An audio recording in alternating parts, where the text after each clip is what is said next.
اس بلوچستان میں کھڑے ہو کے مجھے جناب اعلیٰ ایک بات یاد آئی جب قبیلہ بنی قینوقاع کے اندر میرے اور آپ کے قریب نبی رحمت للعالمین کا کلمہ پڑھنے والی ایک مسلمان بیٹی یہودی کی دکان پہ جناب اعلیٰ کوئی زیور کے آرڈر دے رہی ہے یا کوئی چیز پوچھنے کے لیے بیٹھی، ایک یہودی نوجوان شرارت کے لیے اس کی چادر اور اس کے تہبند پہ پاؤں رکھ کے کھڑا ہو جاتا ہے اس نیت سے کہ جب یہ اچانک اٹھے گی اس کی بے پردگی ہوگی، کپڑے اس کے نیچے گر جائیں گے۔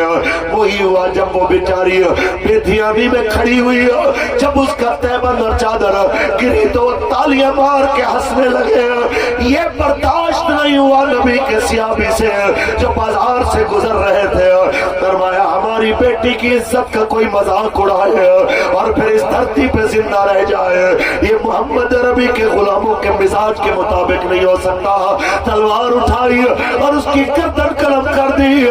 سنو بلوچو، آج اسی لیے لبیک والے آپ کے دروازے پہ روتے ہوئے یہ پیغام لے کے آئے ہیں، کبھی ایک بیٹی کی خاطر، ایک بیٹی کی آبرو کی خاطر، اس کی چادر کے تحفظ کی خاطر اکیلے اس نوجوان کو نہیں مارا جس نے اس کی چادر کے اوپر حملہ کیا یا اس کو تالیاں بجا کے جناب اعلیٰ اس کا مذاق اڑایا، بلکہ میرے اور آپ کے نبی نے 15 دن محاصرہ کیا اور قبیلہ بنی قینوقاع کو نکال دیا وہاں سے، پورا قبیلے میں سے ایک فرد بھی نہیں رہنے دیا تاکہ قوم کو پتہ چل جائے، قوم کو پتہ چل جائے ہر چیز معاف ہو سکتی ہے، بیٹیوں کی عزتوں پہ حملہ معاف نہیں ہو سکتا، ماؤں کی عزتوں پہ حملہ معاف نہیں ہو سکتا۔ ہم بس اتنا کہنا چاہتے ہیں جہاں پہ یہ کہا جائے کیونکہ یہ میرا ہے، کیونکہ یہ میری پارٹی کا ہے، کیونکہ یہ میرے ادارے کا ہے، کیونکہ یہ ہمارا ماتحت ہے، اس نے کیا ہے، اس کو سزا نہیں مل سکتی۔ خدا کی عزت کی قسم، اگر رسول اللہ کا دین تخت پہ ہوتا تو پھر یوں نہ ہوتا جس طرح یہاں پاکستان میں ہم دیکھ رہے ہیں دافیہ صدیقی جیسی بیٹی بیچی جاتی ہے، حکمران بے غیرت بن کے تماشائی بن کے بیٹھے رہتے ہیں، کوئی اس پہ آواز نہیں اٹھاتا، بڑے بڑے اقتدار والے تماشائی رہتے ہیں، اور ڈاکٹر شازیہ کی عزت پہ حملہ ہوتا ہے سب تماشائی بنے رہتے ہیں، جناب اعلیٰ کوئی بات کرنے کو تیار نہیں ہوتا، اور اگر کوئی آواز اٹھائے تو آگے سے مکے لہرا لہرا کے وہ لانتی جو مردار ہو گیا، وہ جس کا منہ بھی آخر میں دیکھنے کے قابل نہ رہا، وہ مشرف یہ کہتا ہوا نظر آیا کہ ہم تمہیں وہاں سے ہٹ کریں گے جہاں سے تمہیں پتہ بھی نہیں چلے گا۔ آج وہ جس نے 20 لاکھ افغانی مروا دیے صرف ڈالروں کے چکر میں، رب نے اسے تب تک زندہ رکھا اور بستر پہ بیمار زندہ رکھا تاکہ آنکھوں سے دیکھ سکو کہ تیرے روکنے سے دین نبی کا رکنے والا نہیں۔ اپنی آنکھوں سے دیکھ، امریکہ بھی جوتے کھا کے بھاگا، اس کے ساتھی بھی جوتے کھا کے بھاگے، جس اسلام کا رستہ روک رہے تھے وہ تو پھر تخت میں آ گیا۔ میں کہنا چاہتا ہوں انشاءاللہ وہ وقت دور نہیں ہے، امریکہ تو پھر لڑنے آیا تھا، اس کے اتحادی تو پھر لڑنے آئے تھے، وہاں کے سیاستدان پھر کچھ لڑا کے تھے، یہ تو عیاش اور بدماش ہے۔ میں انہیں ایک بات کہنا چاہتا ہوں، پاکستان کے سیاسی پارٹیوں کے رہنماؤں، اسلام کے آگے تمہیں سر جھکانا پڑے گا، مرضی تمہاری ہے عزت سے سر جھکانا ہے کہ جوتے کھا کے سر جھکانا ہے۔ رہی بات نبی کے دین کی، وہ تو تخت پہ آ کے رہے گا، کیونکہ آیا آیا دین، آیا آیا آیا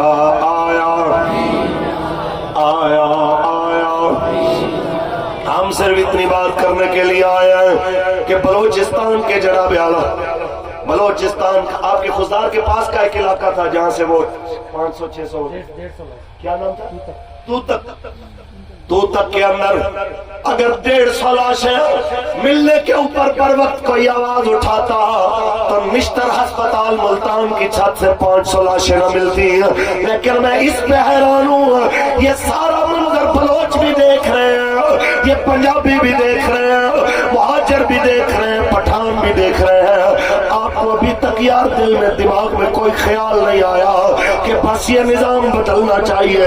یہاں عمران خان کو جیل کے اندر جناب پتا چلے اے سی نہیں ملا تو چیف جسٹس سموٹو لے لیتا ہے, اخبار نہ ملے تو سموٹو لے لیتا ہے, گھر والے نہ ملے تو سموٹو لے لیتا ہے. مجھے اتنا تو بتاؤ 500 بندوں کی لاشیں ملی, آج تک ایک بندے نے سموٹو نہیں لیا کہ ظالم کے بچوں یہ تو بتا دو یہ کس ماں کے بیٹے تھے, یہ کس بہن کے بھائی تھے, یہ کس بیٹی کے باپ تھے. اس کے گھر والے ابھی تک اس کے انتظار میں ہوں گے, پتہ نہیں وہ کیا کیا امیدیں لگا کے بیٹھے ہوں گے. اگر آپ یہ چاہتے ہیں یہ سارا ظلم کا نظام ختم ہو, آئیے تحریک لبیک پاکستان کے ساتھ کھڑے ہو کے ہم آپ کو اس نظام کی طرف بلا رہے ہیں جس نظام کے اندر امیر اور غریب کے لیے عدل ایک جیسا, جس میں یہ نہیں دیکھا جاتا یہ اپنا ہے کہ بیگانہ ہے.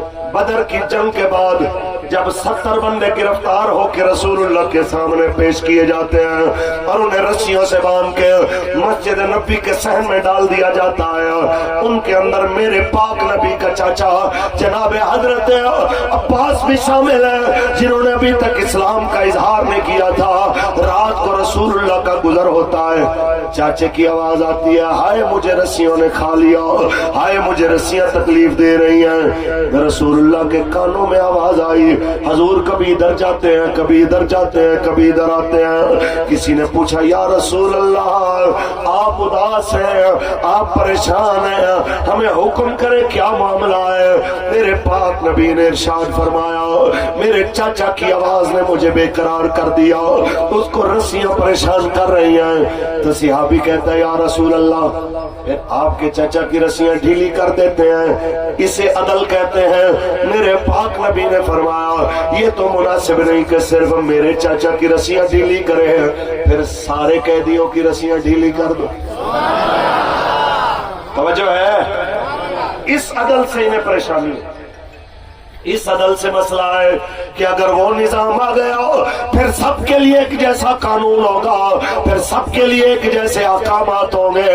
اس نظام سے ڈرنے کے لیے لبیک کا رستہ روکا جاتا ہے.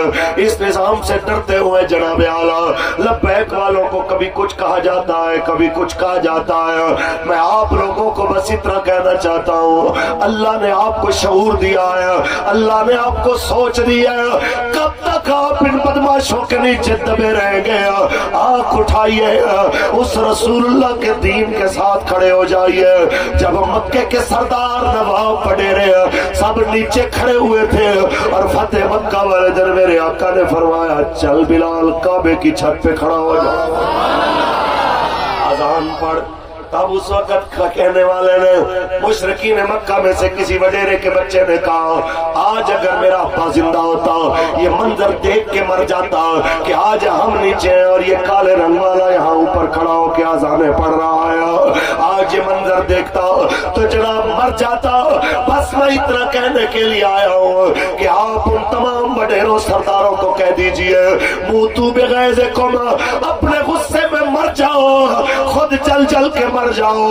اب حضور کا دین تخت پہ آ کے رہے گا, آنکھ تمہیں نیچی کر کے بات کرنی پڑے گی دین کے آگے, اس لیے کہ حضور کا دین جس چیز کو حرام کرے گا حرام رہے گی, جسے حلال کرے گا حلال رہے گی.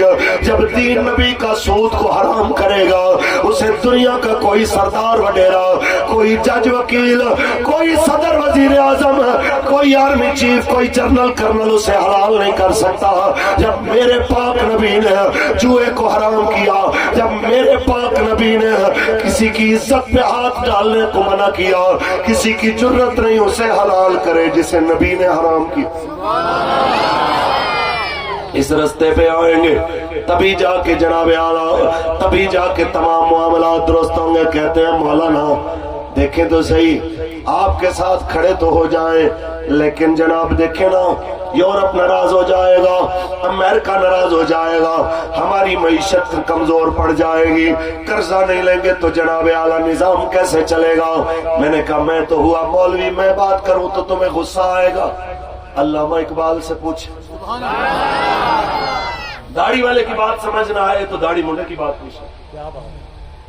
بتائیے علامہ اقبال یہ کہتے ہیں سود کے بغیر گزارا نہیں، یہ کہتے ہیں کہ سودی نظام کے بغیر ہمارا ملک چل نہیں سکتا، ہمارے معاملات نہیں چل سکتے۔ اقبال کہتا ہے کہ یہ بینک، یہ ورلڈ بینک، یہ IMF، یہ جتنے بھی یورپ کے سرمایہ دار، یہ تم نے اپنے لیے بت بنا لیے، اپنے لیے خدا بنا لیے، اور پھر اوپر سے کلمہ پڑھ کے ڈھونگ بھی یہ رچاتے ہو کہ تم مسلمان بھی ہو۔ جو مسلمان اندر سے ہوتا ہے پھر اس کو دنیا کی باتوں کی پرواہ نہیں، اپنے مالک کے احکام کی پرواہ ہوتی ہے۔ بتوں سے تجھ کو امیدیں، خدا سے نو امیدی، بتوں سے تجھ کو امیدیں، خدا سے نو امیدی، مجھے بتا تو صحیح اور کافری کیا ہے، مجھے بتا تو صحیح اور کافری کیا ہے۔ اور ہمارے اوپر کس لیے بادشاہ غصے ہیں؟ اقبال کہتا ہے اسی خطا سے عتاب ملوک ہے مجھ پر، اسی خطا سے عتاب ملوک ہے مجھ پر، کہ جانتا ہوں مالے سکندری کیا ہے، کہ جانتا ہوں۔ یہ کوئی اور نہیں بتائے گا، یہ مسجد کا مولوی بتائے گا جو روز جنازے پڑھاتا ہے، صرف یہی بتا سکتا ہے کہ پاکستان کی بیٹیاں بیچ کے، پاکستان کے جناب اعلیٰ چنے بیچنے والے، چائے بیچنے والے، وہی جناب اعلیٰ انگریزوں کو 5,000 ڈالر میں بیچ کے جب مشرف خود مرتا ہے تو جناب اعلیٰ کوئی پیسہ اس کے ساتھ قبر میں نہ ساتھ نہیں جاتا، کوئی روپیہ اس کی جان نہیں بچا سکتا، کوئی روپیہ اس کو آخری وقت میں دنیا کا بہت سارا لشکر اس کے جنازے میں لاکھوں لوگ نہیں لا سکتا، کوئی جناب اعلیٰ پیسہ اس کے بگڑے چہرے کو اچھا چہرہ بنا کے دنیا کے سامنے دکھا نہیں سکتا۔ اسی وجہ سے ہم کہتے ہیں پیسہ سونا مٹی اگر دین کے مقابلے میں آئے گا تو سونا اور مٹی ہمارے نزدیک ایک برابر ہوگا۔ ہمارے نزدیک کوئی سب سے قیمتی چیز ہے وہ محمد عربی کی ناموس اور رسول اللہ کا دین ہے، جو دین کمزوروں کو طاقتور کے برابر حقوق دیتا ہے، عدل کے حقوق کو ایک برابر ہے، عبادت کے حقوق کو ایک برابر ہے، معاملات کے حقوق کو ایک برابر ہے۔ آپ میں سے کون کون چاہتا ہے کہ نبی کا دین تخت پہ آئے؟ سبحان اللہ۔ تاجدار ختم نبوت، تاجدار ختم نبوت۔ یہاں پہ سب سے بڑا مسئلہ ہے یہ، جو مشرکین مکہ کے بڑے بڑے سردار انہوں نے اظہار بھی کیا، انہوں نے کہا بات بھی آپ کی ٹھیک ہے اور ہیں بھی آپ یونیک اور سب سے علیحدہ ہے، لیکن ایک معاملہ ہے جس کی وجہ سے ہم آپ کی بات نہیں مان سکتے۔ آپ کہتے ہیں کہ غلام بھی ایک صف میں کھڑا ہوگا، مالک بھی ساتھ کھڑا ہوگا، آپ کہتے ہیں نوکر بھی ساتھ کھڑا ہو کے نماز پڑھے، اسی کعبے کے اندر اس کے ساتھ کندھے سے کندھا ملا کے اس کا مالک بھی نماز پڑھے، بلال بھی ساتھ نماز پڑھے، اس کو پیسے دے کے آزاد کروانے والا ابو بکر بھی کندھے سے کندھا ملا کے نماز پڑھے۔ یہ نظام برداشت نہیں ہو سکتا۔ جب یہ نظام کسی کو برداشت نہیں ہے تو پھر مجھے بتائیے کہ اس دور کے مشرکین مکہ میں اور اس دور کے نام نہاد مسلمانوں میں کلمے کے علاوہ کوئی اور چیز کا فرق ہے؟ کوئی فرق نہیں۔ عادتوں میں سیم عادتوں میں ایک جیسے ہیں، صرف کلمے کا فرق ہے کہ بس یہ زبان سے دعویٰ کرتے ہیں۔ اور اقبال کہتا ہے خرد نے کہے بدیا لا الہ تو کیا حاصل، دل و نگاہ مسلمان نہیں تو کچھ بھی نہیں، خرد نے کہے بدیا۔ ہمارے ہاں کہتے ہیں کوئی ہمیں مارتا ہے عزتیں لٹے پیسے دے دے، جب میرے خیال میں آپ کے بلوچستان سے غالباً ایمل قاسی کو یا رمزی یوسف کو انہوں نے گرفتار کر کے حوالے کیا تھا امریکہ کے، تو امریکہ کے ایک سینیٹر نے کہا تھا، اس کتے نے بکواس کی تھی کہ پاکستانی ایسی قوم ہے جو پیسے کی خاطر اپنی ماں کو بھی بیچ دیتے ہیں۔ تو آپ مجھے بتائیے، وہ مولویوں نے تو نہیں نہ بیچا، وہ مزدوروں نے تو نہیں نہ بیچا، وہ مدرسے کے اندر پڑھنے والے بچوں نے تو نہیں نہ بیچا۔ تو آپ مجھے بتائیے، اس جملے کو غلط کرنے کا اور جھٹلانے کا وقت آنا چاہیے کہ نہیں آنا چاہیے؟ آنا چاہیے۔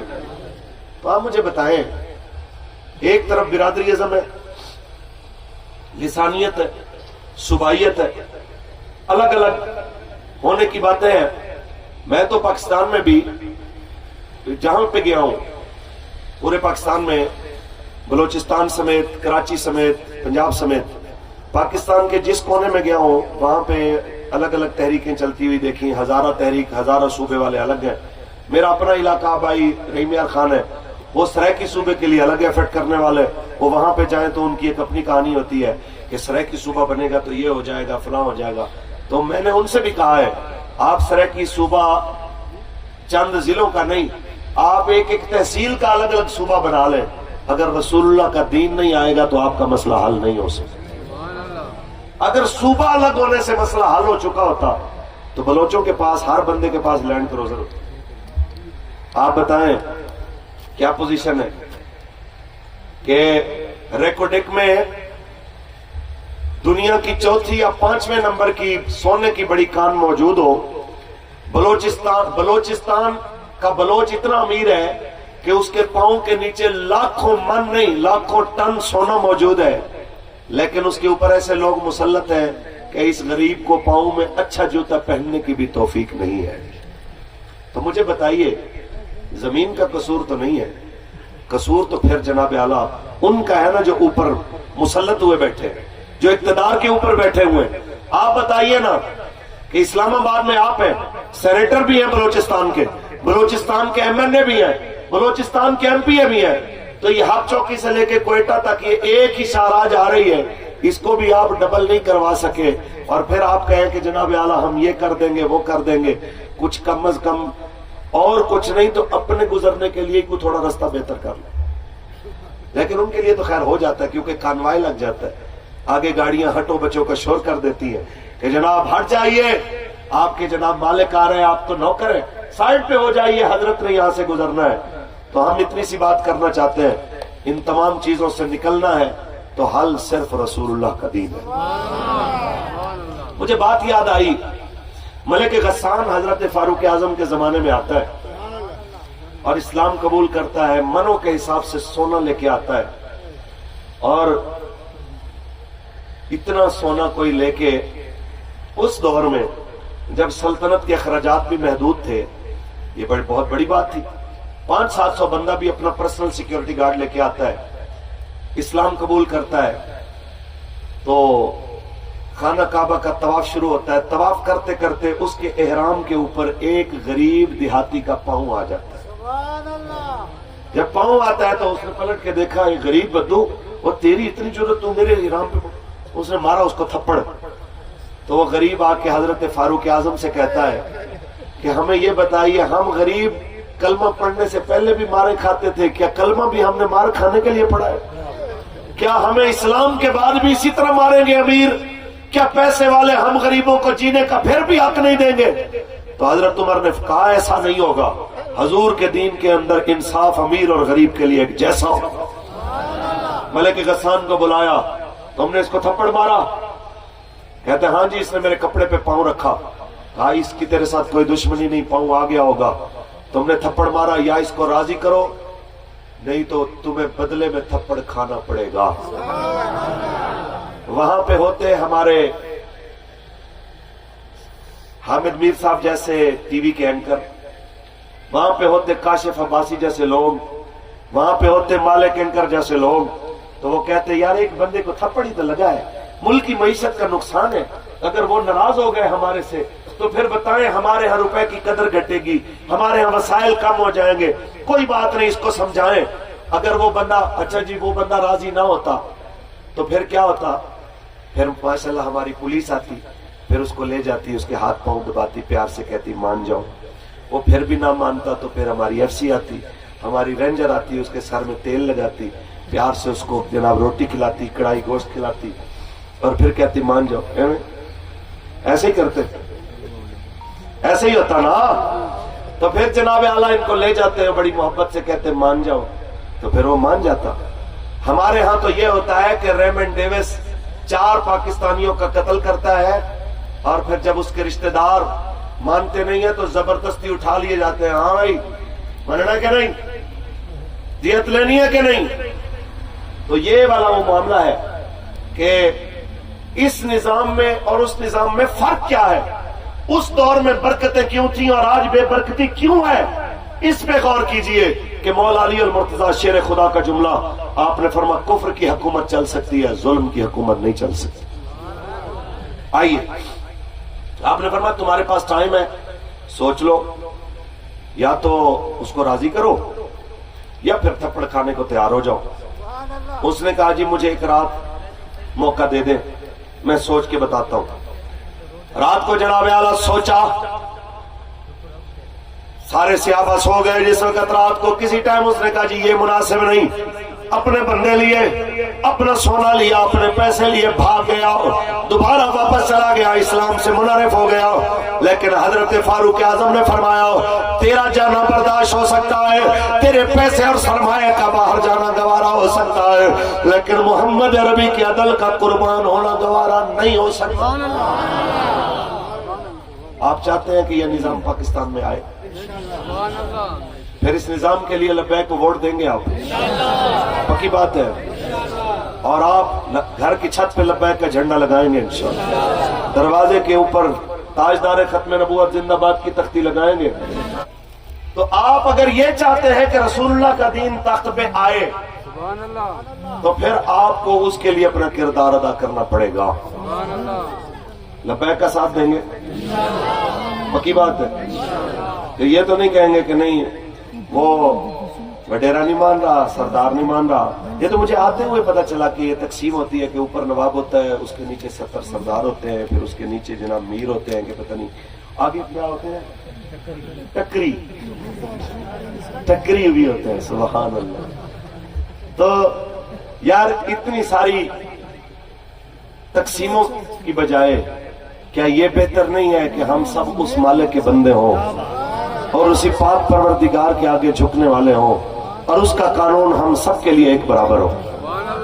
آپ چاہتے ہیں کہ ایسا نظام آئے تو اس کا طریقہ حضور کا دین ہے۔ ہاں ہمارے پاکستان میں ایک ایسی بھی مخلوق پائی جاتی ہے کہ جو ووٹ تو دیتی ہے بلے والوں کو، ووٹ دیتی ہے تیر والوں کو، شیر والوں کو، پتنگ والوں کو، لیکن جب مہنگائی ہوتی ہے تو پھر کہتے ہیں کدھر ہیں لبیک والے۔ تو میں ان سے ایک سوال کرتا ہوں، اگر آپ یہ چاہتے ہیں کہ مہنگائی کم ہو تو ایک ہی طریقہ ہے، وہ حضور کا دین ہے۔ یہ جتنے بھی اوپر آپ بٹھائیں گے، ابھی ریسنٹلی ہمارے نگراں وزیر اعظم صاحب تشریف لے کے آئے ہیں، تو اس طرح کے لوگ اگر آتے رہیں گے تو معاملہ یہی رہے گا۔ وہ آ کے ایک بیان میں فرمانے لگے کہ مجھے پتا چلا تھا کہ 34 کروڑ یونٹ ہر مہینے چوری ہوتے ہیں بجلی کے، تو میں نے پتا کیا ہے، تو جس ادارے کے بارے میں بات کر رہے تھے تو میں نے ان سے پوچھا ہے، وہ کہتے ہیں کہ ہم تو 1 یونٹ بھی بغیر پیسے کے استعمال نہیں کرتے۔ تو مجھے اس کا بیان سن کے ہنسی آ گئی۔ میں نے کہا چور جس کو لے کے آئے ہوں وہ چوروں کی انویسٹیگیشن کرنے لگ جائے تو پھر یہی بیان ہو سکتا ہے۔ یہ آپ نے انویسٹیگیشن اگر کرنی ہے یا اس پہ لگانا ہے تو وہ تو آپ کو ایک خزدار کے مزدور کو لگائے نا، جس بیچارے نے 15,000 پورا مہینہ محنت کر کے کمایا ہو اور آپ اس کو 18,000 بجلی کا بل بھیج دیں، وہ آپ کو بتائے گا کہ چوری کہاں کہاں ہو رہی ہے اور یہ روکی کیسے جا سکتی ہے۔ باقی آپ کا روکنا تو بالکل ویسے ہے۔ وہ ایک بادشاہ تھا، تو جب بھی کوئی بندہ اس سے مانگنے کے لیے جاتا نا اور کہتا کہ جی اللہ کے نام پہ کچھ دے دو، میں آپ کی رعایا ہوں، آپ کا جناب شہر کا باسی ہوں، شہری ہوں، تو وہ اپنی تاج کو اتارتا اور یوں کر کے نا اس میں ہاتھ پہ ہاتھ پھیرنا اور کوئی بال وغیرہ اس کے ہاتھ میں آ جاتے تو کہتا ہے کہ اس کو اتنی اشرفیوں کی تھیلیاں دے دو. وہ ایک مسکین چلا گیا, کہتا ہے کہ میرے گھر میں بہت فاقے ہیں, مہربانی کریں میری مدد کریں. تو اس نے قانون اور آئین کے مطابق اپنے تاج کو اتارا اور سر پہ ہاتھ پھیر کے کہتے یار کوئی بال نہیں آیا. تو اب بال ہی نہیں آیا تو میں آئین سے ہٹ کے تو تمہاری مدد نہیں نہ کر سکتا. اس نے کہا جی میں بڑی دور سے آیا ہوں, میرے بچے ہیں, کچھ مہربانی کریں. اس نے کہا پھر ٹرائی کرتے ہیں. اس نے پھر ہاتھ مارا, کچھ نہیں. تیسری بار کہتا ہے بیٹا میں نے 3 بار سر پہ ہاتھ پھیرا, ایک بال بھی نہیں آیا, تو میں آئین سے ہٹ کے تو تیری بیٹا مدد نہیں کر سکتا. کوئی سر سے بال اتر کے آئے گا تو میں اس کے مطابق تمہیں اشرفیوں کی تھیلیاں دوں گا. تو مسکین کہنے لگا جان کی امان پاؤں تو بادشاہ سلامت ایک بات کہوں, ضرورت مجھے ہے, بچے میرے بھوکے مر رہے ہیں, اور سر پہ آپ ہاتھ پھیریں گے تو بال کیسے آئیں گے, مجھے ایک موقع دینا. میں ٹرائی کرتا ہوں, آپ کے سر پہ ایک بال رہ جائے تو پھر بات کیجئے گا. تو میں بات وہی کہنا چاہ رہا ہوں کہ آپ تلاشی لینے کے لیے جب بیٹھے, جن کو لے کے ہی بدماش آئے ہیں, جن کو لے کے ہی چور آئے ہیں, تو آپ چوروں کی کب سے انویسٹیگیشن کرنے لگے؟ یہ تو پھر کسی غریب کو بٹھائیے نا کہ جس نے جناب اعلیٰ جو کمایا وہ آپ کی عیاشی اور ٹیکسز کی نظر ہو گیا, وہ آپ کو بتائے کہ چوری کہاں کہاں پہ ہو رہی ہے. یہ سب کچھ رک سکتا ہے, طریقہ صرف رسول اللہ کا دین. توجہ ہے, کوئی بات میں نے کڑوی تو نہیں کہہ دی. وہ مجھے یاد آیا کہ بلا بابا جی رحمت اللہ تعالی علیہ آپ ایک بات فرمایا کرتے تھے کہ اگر قوم ظلم سے نکلنا چاہتی ہے, اس کا طریقہ کار صرف پاور ہے کہ پاور حضور کے دین کو دے دو, ظلم سے تم باہر آ جاؤ. کمزور کے اوپر نہ کوئی رحم کرتا ہے, نہ کمزور کی کوئی مدد کرتا ہے. پنجابی میں ایک جملہ بولا کرتے تھے کہ لوکی مندے زورانو تے لکھ لعنت کمزورانو, یعنی کہ دنیا طاقت کو مانتی ہے اور کمزوروں کو ہر جگہ پہ بس لانتیں ہی ملتی ہیں, کوئی کمزوروں کو بیچاروں کو پوچھنے والا نہیں ہوتا. تو آپ بتائیں, آپ اسلام کی طاقت بنیں گے؟ پکی بات ہے, سبحان اللہ. تاجدار ختم نبوت,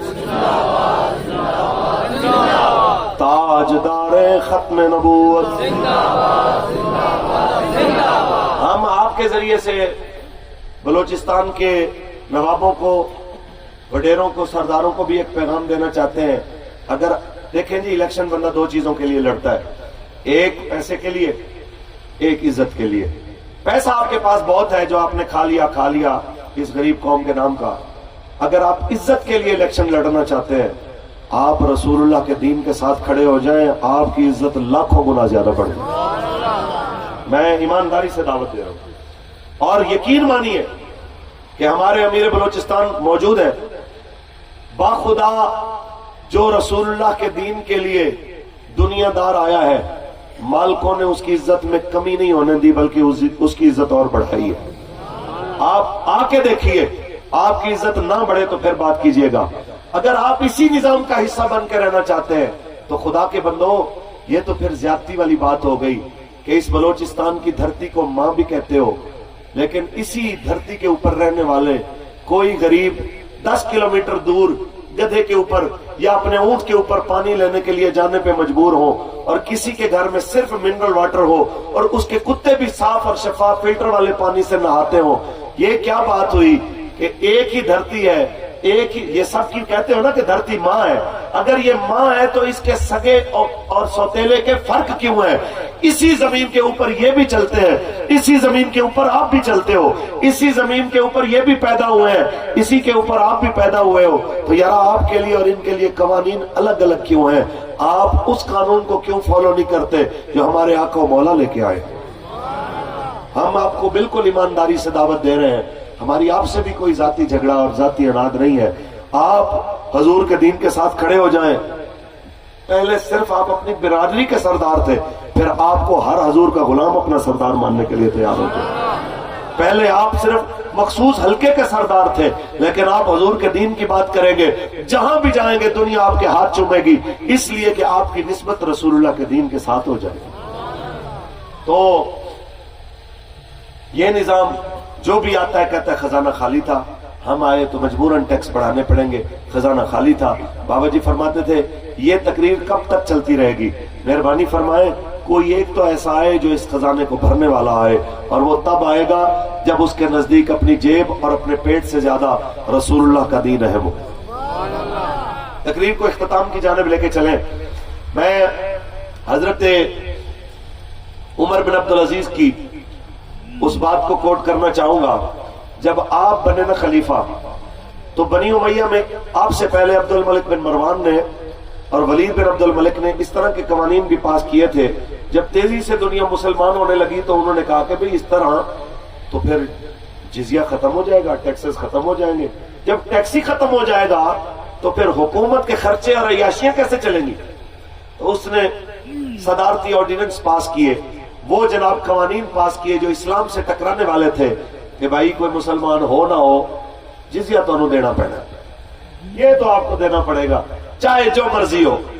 تو مفتی صاحب ایک بات سنایا کرتے تھے، وہ خرگوش نالی کی بھی بس ایک ہی بات ہے، انہیں آ کے چینڈ ماری گیا ٹوپی کیوں نہیں پائی، تو بس وہ بات ہو کہ اس نے کہا جو مرضی ہو جائے جزیہ تو آپ کو دینا پڑے گا چاہے آپ اسلام قبول کرو یا نہ کرو۔ یہ ظلم چلتا رہا۔ جب فاروق اعظم جب حضرت عمر بن عبدالعزیز کا دور آیا تو آپ نے فرمایا تمام قوانین کو حضور کے دین کے تابع کر دیا جائے۔ جب یہ خط گورنر مصر کو پہنچتا ہے تو وہ خط پڑھ کے آگے جواب دیتا ہے، حضرت جی اگر آپ کے کہنے پہ عمل کیا جائے تو پھر یہاں کے جو کافر کلمہ پڑھنا چاہتے ہیں تقریباً مصر کا اکثر حصہ مسلمان ہو جائے گا، پھر ٹیکسز تو نہیں اکٹھے ہوں گے۔ سنیے ایک مسلمان بادشاہ کیا جواب لکھتا ہے، کہتا ہے اللہ نے میرے نبی کو ٹیکس اکٹھا کرنے والا، محصول اکٹھا کرنے والا بنا کے نہیں بھیجا، اللہ نے ہمارے نبی کو داعی اللہ بنا کے بھیجا ہے، اللہ کی طرف بلانے والا بنا کے بھیجا ہے، جنت کی طرف بلانے والا بنا کے بھیجا ہے۔ جب میرا خط تمہاری طرف پہنچے اعلان کر دو جو بھی کافر مسلمان ہوگا جزیہ ختم ہے، اور اگر سارے کا سارا مصر مسلمان ہو جائے ٹیکسوں والا رجسٹر بند کرنا، اسی وقت میرے پاس آ جانا، ہمیں ٹیکس نہیں چاہیے، ہمیں حضور کا دین چاہیے۔ تو آپ بتائیں 2.5 سال کے عرصے میں یہ برکتیں آتی ہیں کہ 2.5 سال میں 7 صوبوں سے زکوٰۃ جاتی ہے، تو پھر جس کے گھر میں غریب سمجھ کے دستک دیتے ہیں کہ یہ زکوٰۃ لے لیجئے، مانگنے کے لیے قطاروں میں نہیں آتے، دروازے پہ دستک ہوتی ہے یہ لے لیجئے، تو وہ اندر سے چند سکے اور لے کے آتا ہے، کہتا ہے یہ میری طرف سے بھی ہے، آپ کو کوئی ضرورت مند ملے تو لے جائیے، اسے دے دینا۔ 2.5 سال کے اندر یہ ماحول بدل سکتا ہے۔ جب ذرائع ابلاغ بھی نہیں تھے، جب تیز سواریاں بھی نہیں تھیں، جب نشریاتی ادارے بھی نہیں تھے، تو اب تو یہ سارا کچھ موجود ہے۔ ایک ہی چیز کی ضرورت ہے، وہ حضور کا دین ہے، تخت پہ لائیں اور اس برادری اعظم سے باہر نکلیں۔ ہم سب ایک برادری ہیں، ہمارا ایک رشتہ ہے جو یہاں بھی قبر میں بھی حشر میں بھی قائم ہے۔ وہ کون سا ہے؟ تیرا میرا رشتہ کیا لا الہ الا اللہ کی ضرب آئے، پتہ چلے کہ جناب محمد عربی کے غلام اس نظریے پہ بیٹھے ہیں۔ تیرا میرا رشتہ کیا اور پاکستان کا مطلب کیا، دستور ریاست کیا ہوگا، پاکستان کا مطلب کیا۔ میں نے کہا علامہ اقبال یہاں برادری اعظم بہت ہے، ادھر پنجاب میں چلے جائیں تو کہتے ہیں تو جٹ ہے، میں گجر ہوں، ملک ہوں، ارائی ہوں، خان ہوں، بلوچ ہوں، ادھر بھی یہی صورتحال ہے، پتا ہم کیا کریں۔ اقبال کہتا ہے یہ تو نئے دور کی بت پرستی ہے، بت پرستی اسلام میں جائز نہیں ہے، یہ بت کے تراشیدہ تہذیب نوی ہے، غارت گرے کاشان دین نبوی ہے، اور بازو تیرا توحید کی قوت سے قوی ہے، اسلام تیرا دیس ہے تو مصطفی ہے، اسلام تیرا دیس ہے تو مصطفی ہے، پاکستان کا مطلب کیا، دستور ریاست کیا ہوگا۔ تو آپ نے ان بدماشوں سے اقتدار چھین کے حضور کے دین کے حوالے کرنا ہے، رسول اللہ کے دین کے تابع کرنا ہے، تاکہ یہ سارے معاملات بہتری کی جانب آئیں۔ اور میں بڑی امید سے جا رہا ہوں اور میں بڑے یقین کے ساتھ بلکہ جا رہا ہوں کہ جس انداز سے بلوچوں کے چمکتے چہرے حضور کے دین کا نام سن کے، تو مجھے وہ میرے آقا مولا کا فرمان یاد آ گیا کہ دین سب سے پہلے آیا بھی غریبوں میں تھا اور آخری زمانے میں رہ بھی غریبوں میں جائے گا۔ تو یہ جناب اعلیٰ جو نظر آنے میں غریب نظر آ رہا ہے، یہ میرے آقا کی اس حدیث کے مصداق کہ حضور نے فرمایا اصل امیری دل کی امیری ہے، بلوچستان کا یہ غریب دل کا بڑا امیر ہے۔ اسی لیے تو ایک غریب امیر تحریک لبیک یا رسول اللہ، امیر تحریک لبیک پاکستان حضرت علامہ مولانا مفتی وزیر احمد رضوی صاحب کے ساتھ کھڑے ہوئے ہیں اور یہ کہہ رہے ہیں انشاءاللہ کہ آیا آیا آیا آیا۔